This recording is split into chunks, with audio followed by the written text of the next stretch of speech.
ಇದು ಇದ್ದಲ್ಲಿರೋದಿಲ್ಲ, it always jumps. ಈಗ ನೀವು ಮದುವೆ ಆದಾಗ ನೋಡ್ರಿ ಹೊಸ್ದಾಗಿ ಹೆಂಗಿರ್ತೈತಿ ಅಂತ, ಯಾವಾಗ ಬರ್ತೀರಿ ಅಂತಿರ್ತಾರ ಅವ್ರು. ಈಗ ನೋಡ್ರಿ ಹೋಗಿ ಬರ್ದ ಆ ಕಡೆ ಹಂಪ್ ಹರ್ಕೊಂಡು ಹೊರಗೆ ಅಂತ. ಹೌದಲ್ಲ? ಇದು ಮರಾಠಿ ಶಬ್ದ ಏನು ಕನ್ನಡ ಶಬ್ದ? ಇದು ಯಾವ ಡಿಕ್ಷನರಿಯಾಗ ನನಗಂತೂ ಗೊತ್ತಾಗಿಲ್ಲ. ಹಂಪ್ ಹರ್ಕೊಂಡು ಹೋಗ್ರಿ, ಇದು ನೀವು ಜಗತ್ತಿನ ಯಾವ ಡಿಕ್ಷನರಿಯಾಗೂ ಸಿಗೋದಿಲ್ಲ. ಇದು ನಿಮ್ಮ ಬಾಯಾಗಿ ಬಿಟ್ಟು ಹಂಪ್ ಹರ್ಕೊಂಡು ಹೋಗಲ್ಲ. ಅದು ಎಲ್ಲರೂ ಹೋಗ್ಬೇಕಂದ್ರೆ ಗೊತ್ತಿತ್ತಾದ್ರೆ ಇದು ಹಂಪ್ ಹರ್ಕೊಂಡು ಗೊತ್ತಿಲ್ಲ. ಮೊದಲು ಇವನ ಸಲುವಾಗಿ ಕಂಪೌಂಡ್ ಜಂಪ್ ಮಾಡಿ ಬಂದಾಳ, ಈಗ ಹಂಪ್ ಹರ್ಕೊಂಡಂದ್ರೆ ಅದು ಹೆಂಗೆ ಹೋಗ್ತಿತ್ತು? ಚಂಚಲಿದು ಮನಸ್ಸು ಅಷ್ಟೇ. ಇದು ಇದ್ದಂಗಿರೋದಿಲ್ಲ, ಇದ್ದ ಜಾಗದಾಗ ಇರೋದಿಲ್ಲ. ಮನಸ್ಸಿನ ಸ್ವಭಾವವೇ ಚಂಚಲ ಐತಿ. ಇದು ಏನು ಮಾಡಬೇಕು ಅನಿಸ್ತೈತಿ ಹಂಗ ಮಾಡಿಸ್ಕೊಡೋದಿಲ್ಲ, ಒಯ್ದಾಡ್ತೈತಿ ಇದು ಮನಸ್ಸು ಅಷ್ಟೆ.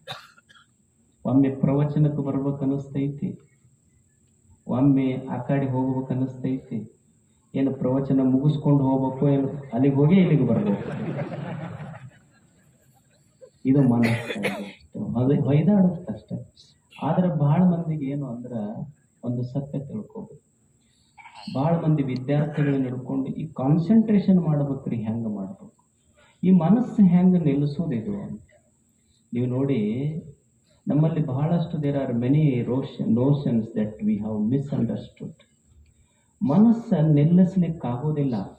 ನೀವು ಮನಸ್ಸು ಕಲ್ಲು ನಿಂತಂಗ, ಕಂಬ ನಿಂತಂಗ, ಗಿಡ ನಿಂತಂಗ ಈ ಮನಸ್ಸು ನಿಂತಿದ್ರ ಕನ್ನಂಬಡಿ ಯಾರು ಕಟ್ಟುತ್ತಿದ್ರು, ಅಜಂತ ಎಲ್ಲೋರಗಳನ್ನ ಯಾರು ಕಟ್ಟಿದ್ರು, ಜ್ಞಾನೇಶ್ವರಿ ಯಾರು ಬರೀತಿದ್ರು ಹೇಳಿ. ಈ ಚಂಚಲತೆ ಈ ಮನಸ್ಸಿನ ಸೌಂದರ್ಯ ಇದು. ಮನಸ್ಸು ಹೊಯ್ದಾಡ್ತಿರ್ಬೇಕು, ಅದ್ರ ಗೊತ್ತಿರಬೇಕು, ಎಲ್ಲಿ ನಿಲ್ಲಿಸ್ಬೇಕಂತ ಗೊತ್ತಿರ್ಬೇಕಷ್ಟೆ. ಈಗ ನೀವು ಗಾಡಿ ಪಾರ್ಕಿಂಗ್ ಮಾಡ್ತೀರಿ, ಪೊಲೀಸರು ಎಲ್ಲಿ ಹೋದಾಗ ನಿಮ್ಮ ಗಾಡಿ ಹಿಡಿತಾರ ಅಂದ್ರ, you have parked your vehicle where there is no parking. ನಿಮ್ಮ ಮನಸ್ಸು ಎಲ್ಲಿ ಪಾರ್ಕ್ ಮಾಡಬೇಕು ಅಂದ್ರೆ, ಇಲ್ಲಿ ಪಾರ್ಕ್ ಮಾಡ್ರಿ ಅಂತ ಜಾಗ ಇರ್ತೈತಿ, ಅಲ್ಲೇ ಪಾರ್ಕ್ ಮಾಡಬೇಕು. ಎಲ್ಲಿ ನೋ ಪಾರ್ಕಿಂಗ್ ಇರ್ತೈತಿ ಅಲ್ಲಿ ಪಾರ್ಕ್ ಮಾಡಬಾರ್ದು ಈ ಮನಸ್ಸನ್ನು ಅಷ್ಟೆ. ಇದು ಚಂಚಲ ಐತಿ, ಇದು ಸುಮ್ಮನೆ ಕಟ್ಟಬೇಕು, ಇದಕ್ಕೆ ನಿಲ್ಲಿಸಬಾರ್ದು. ಚಲೋ ಕೆಲಸ ಮಾಡಕ್ ಹಚ್ಚಬೇಕು ಮನುಷ್ಯ ಈ ಮನಸ್ಸಿಗೆ.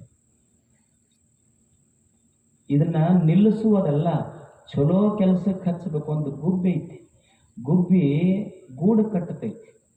ನೀವು ನೋಡ್ರಿ, ಅಲ್ಲೋ ಇಲ್ಲೋ ಎಲ್ಲೋ ಒಂದೊಂದು ಬಿದ್ದಂತ ಒಂದು ಎಳಿ ಹುಲ್ಲಿನ ಕಡ್ಡಿ ತಗೊಂಡು ಬಂದು ಗುಬ್ಬಿ ಗೂಡು ಕಟ್ಟತೈತಿ. ಏನು ಗುಬ್ಬಿ ಗೂಡು ಕಟ್ಟಿದ್ರೆ ಯಾವ ಆರ್ಕಿಟೆಕ್ಟ್ ಇಂಜಿನಿಯರ್ ಇಲ್ಲ, ಜಿಂದಾಲದ ಕಬ್ಬಿಣ ಇಲ್ಲ, ACC ಸಿಮೆಂಟ್ ಇಲ್ಲ, ಯಾವ ಇಂಜಿನಿಯರ್ನು ಪ್ಲಾನ್ ಮಾಡಿಲ್ಲ. ಒಂದು ಸಣ್ಣ ಅಲ್ಲೋ ಇಲ್ಲೋ ಬಿದ್ದ ಗುಬ್ಬಿ ತಂದ ಹುಲ್ಲಿನ ಗೂಡ ಕಟ್ಟಿತ್ತಲ್ಲ. ನೀವು ಮಳಿ ಬಂದ್ರ, ಪ್ರವಾಹ ಬಂದ್ರ, ಮನುಷ್ಯ ಇಂಜಿನಿಯರ್ ಕಟ್ಟಿದ ಮನಿ ಬಿದ್ದಾವ, ಆದ್ರ ಗುಬ್ಬಿಯ ಗೂಡು ಬಿತ್ತು ಅಂತ ಇತಿಹಾಸದೊಳಗ ಓದಿಲ್ಲ. ಇದು ಮನಸ್ಸಿನ ಕಟ್ಟುವಿಕೆ. ಈಗ ತಾಯಂದಿರು ಇರ್ತಾರೆ, ನೀವು ನೋಡ್ರಿ ಮನ್ಯಾಗ, ಈ ಹರಕ್ ಬಟ್ಟಿ, ಹರಕ್ ಸೀರೆ, ಹರಕ್ ದೋತ್ರ ತಗೊಂಡು ಅದಕ್ಕೆ ಚಂದ ಇಷ್ಟಿಷ್ಟ ಪೀಸ್ ಮಾಡಿ ಅದನ್ನು ಒಗೆಯುವುದಿಲ್ಲ, ಅದನ್ನು ಚಂದಂದ ಒಂದು ಕೌದಿ ತಯಾರು ಮಾಡ್ತಾರೆ. ಎಷ್ಟು ಕಲಾ ಐತಿ ನೋಡಿ. ವೇಸ್ಟ್ನೊಳಗಿಂದ ಬೆಸ್ಟ್ ತೆಗೆಯುವ ಕಲಾ ಐತಲ್ಲ, ಇದು ಮನಸ್ಸಿನ ನಿರ್ಮಾಣ. ವೇಸ್ಟ್ ಅಂತ ಯಾವುದೇ ಇಲ್ಲ, ಏನು ವೇಸ್ಟ್ ಅಂತೀವಿ ಅದರೊಳಗೆ ಬೆಸ್ಟ್ ಆಫ್ ದಿ ಬೆಸ್ಟ್ ತೆಗಿಬೇಕು. ಇದು ಮನಸ್ಸಿನ ಕಲಾತ್ಮಕತೆ, ಇದು ಅಷ್ಟೆ.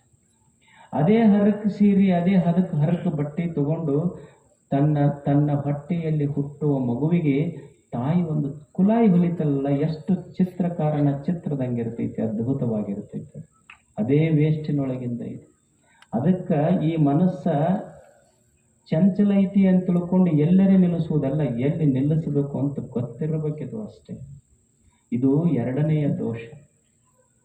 ಮೂರನೆಯ ದೋಷ ಅಂದ್ರೆ ಸ್ವಲ್ಪ ಆವರಣ ದೋಷ ಮನಸ್ಸಿಗೆ. ಆವರಣ ದೋಷ ಅಂದ್ರೆ ಈ ಮನಸ್ಸಿನ ಮೇಲೆ ಒಂದಿಷ್ಟು ಹೊದಿಕೆ ಐತಿ. ಎದರ ಹೊದಿಕೆ ಅಂದ್ರ, ಈ ಮನಸ್ಸಿನ ಮೇಲೆ ಎದರ ಹೊದಿಕೆ ಐತಿ ಅಂದ್ರೆ ಅಜ್ಞಾನದ ಸ್ವಲ್ಪ ಹೊದಿಕೆ ಐತಿ.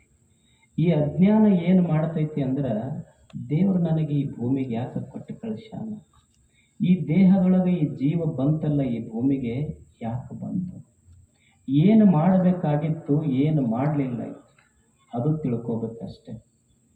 ಇದು ನಾನಲ್ಲದ ವಸ್ತುವಿನ ಜೊತೆ ಸಂಬಂಧ ಮಾಡ್ಕೊಂತ, ನಾನು ಶ್ರೀಮಂತ, ನಾನು ಬಡವ, ನಾನು ವಾಚಸ್ಪತಿ, ನಾನು ವಿದ್ಯಾವಂತ, ನಾನು ಅಜ್ಞಾನಿ. ಈ ನಾನು ಅಂತ ಬರೆದು ಮುಂದೆ ಏನಾರ ಬರೀರಿ, ಅದು ಯಾವುದು ಇರುವಂಥದ್ದಲ್ಲ. ಅಜ್ಞಾನಿನೂ ಹೋಗ್ತಾನ, ಶ್ರೀಮಂತನೂ ಹೋಗ್ತಾನ, ಬಡವನು ಹೋಗ್ತಾನ, ಎಲ್ಲವೂ ಅಳಿದ ಮೇಲೆ ನಾನು ಅಂತ ಬರೆದು ಮುಂದೆ ಏನು ಬರೀತಿರಲ್ಲ, ನಾನು ಯಾವುದು ಅಂತೀನಿ ಅದು ನಾನಲ್ಲ, ಇದು ಜ್ಞಾನ. ನಾನು ಶ್ರೀಮಂತ, ನಾನು ಬಡವ, ನಾನು ವ್ಯಾಪಾರಿ, ಇವೆಲ್ಲವೂ ಅಲ್ಲ ಅಲ್ಲ ಅಲ್ಲ ಅಂತ ಅಲ್ಲಗಳೆದವನೇ ಅಲ್ಲಮ ಪ್ರಭು ಆಗ್ತಾನವನು, ಅಲ್ಲಮ ಪ್ರಭು ಆಗ್ತಾನ. ಇದು ಎಲ್ಲವೂ ಅಲ್ಲಗಳಿದ ಮೇಲೆ ಉಳಿವ ಆ ನಾನು ಇದೆಯಲ್ಲ, ಅದು ಸತ್ಯ. ನಾನು ಹುಟ್ಟಿನೊಂದಿಗೆ ನಾಮ ಬಂದಿಲ್ಲ, ರೂಪ ಬಂದಿಲ್ಲ, ಜಾತಿಗಳು ಬಂದಿಲ್ಲ, ಧರ್ಮಗಳು ಬಂದಿಲ್ಲ, ಸಂಬಂಧಗಳು ಬಂದಿಲ್ಲ. ಹುಟ್ಟಿ ಬಂದ ಮೇಲೆ ನಾವು ಈ ಜಾತಿಯವರು, ನಾವು ಆ ಧರ್ಮದವರು, ನಾವು ಇವರು ಸಂಬಂಧಗಳು ಅಂತ ಹೋರಾಡ್ತೀಯಲ್ಲಪ್ಪ ಮನುಷ್ಯನೇ. ಒಂದು ಕ್ಷಣ ವಿಚಾರ ಮಾಡಿ ನೋಡು. ಹುಟ್ಟುವಾಗ ನಾವೀಗ ಅಂತೀವಿಲ್ಲ, ನಮ್ಮದು ಆ ಜಾತಿ ಬೇರೆ ಇದೆ, ಈ ಜಾತಿ ಬೇರೆ ಅಂತೀವಿ. ನಮಗ ಇದು ಒಂದು ಆರೋಪ ಮಾಡಿಕೊಂಡಿವಿ ಅಷ್ಟೇ. ನೀವು ನೋಡಿ, ಹುಟ್ಟುವಾಗ ಯಾರು ನರ್ಸ್ ನಮ್ಮನ್ನು ಹೆರಿಗೆ ಮಾಡಿಕೊಂಡು ಯಾವ ಜಾತಿಯವರಂತ ಗೊತ್ತಿಲ್ಲ. ಈ ಭೂಮಿಯನ್ನು ಬಿಟ್ಟು ಹೋಗುವಾಗ ಯಾರು ನಮಗೆ ಕೊನೆಗೆ ಒಂದು ಗುಟಕ್ಕೆ ನೀರು ಹಾಕ್ತಾರ ಅನ್ನೋರು ಯಾವ ಜಾತಿಯವರಂತ ಗೊತ್ತಿಲ್ಲ.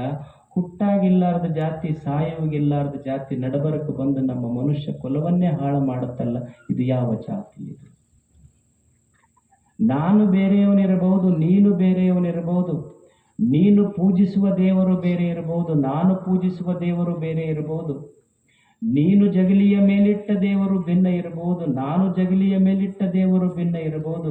ಆದರೆ ಇಬ್ಬರ ಜಗಲಿಯ ಮೇಲೆ ಇಟ್ಟು ಹಚ್ಚಿನ ದೀಪ ಹಚ್ಚಿನಲ್ಲ, ದೀಪದ ಬೆಳಕೇನಾದರೂ ಬೇರೆ ಐತೇನು ಹೇಳು? ಬೆಳಕು ಮಾತ್ರ ಒಂದೇ ಐತೆಲ್ಲ. ಎಲ್ಲ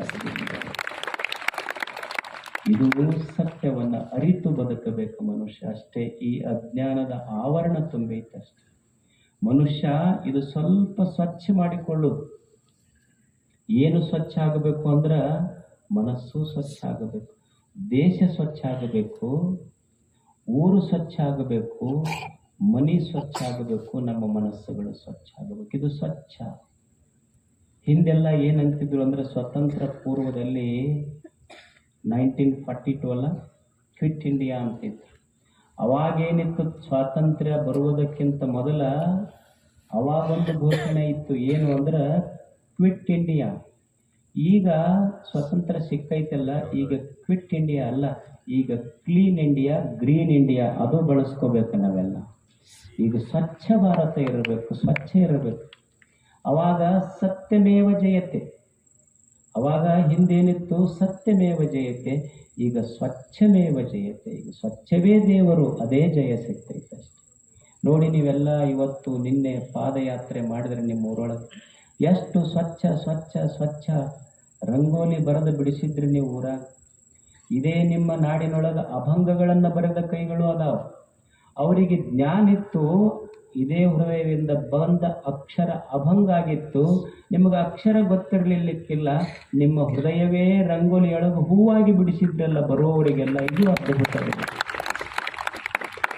ಏನು ವಚನ ರಾಮಾಯಣ ಬರೆದ ಕೈಗಳಷ್ಟೇ ಶ್ರೇಷ್ಠ ಅಂತಲ್ಲ, ನಮ್ಮ ಊರಿಗೆ ಎಲ್ಲರೂ ಬರಬೇಕು ಅಂತ ತಿಳ್ಕೊಂಡು ಸ್ವಚ್ಛ ಮನಸ್ಸಿನಿಂದ ರಂಗೋಲಿ ಬಿಡಿಸಿ ಸ್ವಾಗತಿಸಿದ ಕೈಗಳದವಲ್ಲ, ಅವು ರಾಮಾಯಣ ಮಹಾಭಾರತ ಬರೆದ ಕೈಗಳಷ್ಟೇ ಪವಿತ್ರ. ಇದು ಸ್ವಚ್ಛವಾದ ಕೈ. ಸ್ವಚ್ಛವಾಗಿರಬೇಕಷ್ಟೇ. ಮನಸ್ಸು ಸ್ವಚ್ಛ ಆಗಬೇಕು, ಊರು ಸ್ವಚ್ಛ ಆಗಬೇಕು, ದೇಶ ಸ್ವಚ್ಛ ಆಗಬೇಕು. ಹೌದು, ನಮಗೂ ಅನಿಸ್ತೈತ್ರಿ ಈ ಮನಸ್ಸು ಸ್ವಚ್ಛ ಮಾಡ್ಕೋಬೇಕಂತ. ಯಾರಿಗಿಲ್ಲ ಹೇಳಿ? ಎಲ್ಲರಿಗೆ ಐತಿ. ಖರೆ ಇದು ಹೆಂಗೆ ಸ್ವಚ್ಛ ಮಾಡ್ಕೋಬೇಕು? ದೇಹರ ಕಣ್ಣಿಗೆ ಕಾಣತೈತಿ, ಇದಕ್ಕೊಂದು ರೂಪ ಐತಿ, ಬಣ್ಣ ಐತಿ,